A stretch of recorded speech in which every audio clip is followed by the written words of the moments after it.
Le PJD s'attendait à un échec, peut-être pas à ce point-là, hein. Peut-être pas à ce point-là. Alors, ce qui a beaucoup joué, prenons d'abord la question de façon purement arithmétique.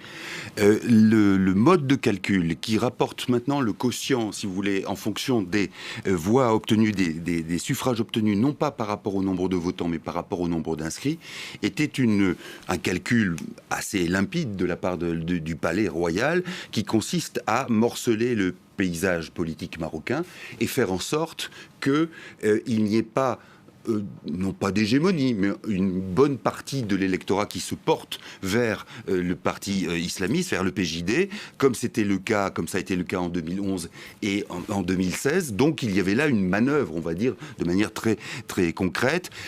Peu de partis ont protesté contre cette manœuvre.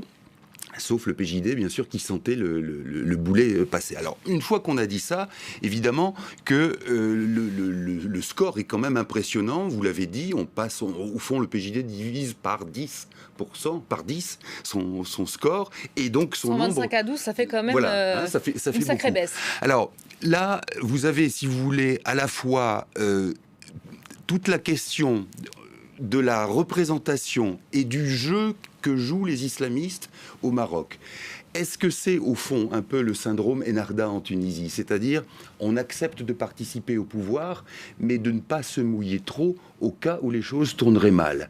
Et donc, il y a une sorte de grand écart auquel le PJD a consenti, et qui consistait à accepter d'abord à être très loyal vis-à-vis du roi, et de l'autre côté, à avoir une sorte de, comment dirais-je,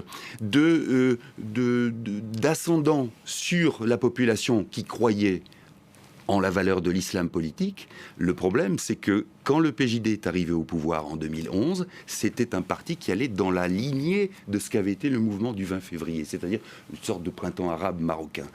Et comme le PJD a joué les compromis avec la maison, avec le roi, avec Mohamed VI, eh bien, on lui en tient aujourd'hui rigueur. Autrement dit, trop islamiste pour certains, donc on ne vote pas pour lui, mais pas assez islamiste pour ceux qui avaient vraiment envie de voir une patte, une imprime islamiste au pouvoir. Donc voilà pourquoi il y avait finalement ce grand écart et qui est néfaste, qui est fatal au PJD. Du coup, les conséquences de ce résultat, ça peut être quoi demain? Alors, les conséquences, d'abord, il faut bien reconnaître que l'alternative n'était pas énorme pour les Marocains. C'est-à-dire que c'était soit le PJD, soit des partis qui sont très proches du palais, qui sont au fond des partis qui ont l'oreille du roi, qui sont... il y a le RNI qui est tenu par un homme d'affaires extrêmement riche et dont que le PJD accuse d'avoir distribué des prébendes à droite à gauche à un certain nombre d'électeurs.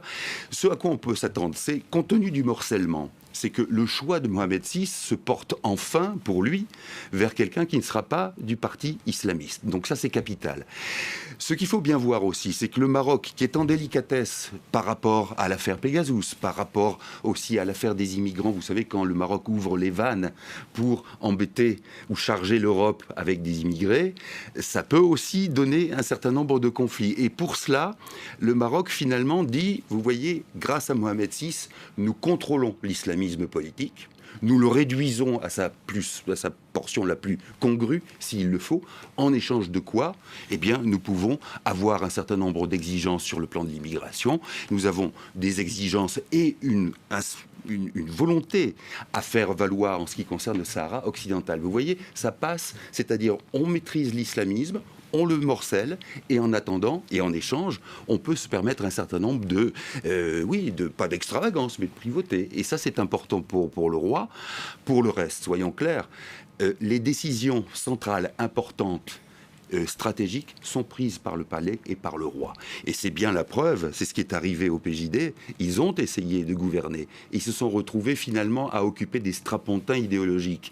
Et c'est ça qui leur a aussi été fatal, nocif, parce que de toute manière, c'est le roi qui maîtrise la chose et qui imprime sa façon de conduire, par exemple, la reconnaissance d'Israël, par rapport, par exemple, un certain nombre de directives en ce qui concerne l'islam marocain. Tout ça est important pour le roi, et en échange, eh bien, le parti islamiste s'est usé au pouvoir par, finalement, j'allais dire compromis, en étant incapable d'appliquer son programme et en n'étant pas assez loyal à l'égard du roi, du moins comme le roi l'aurait entendu.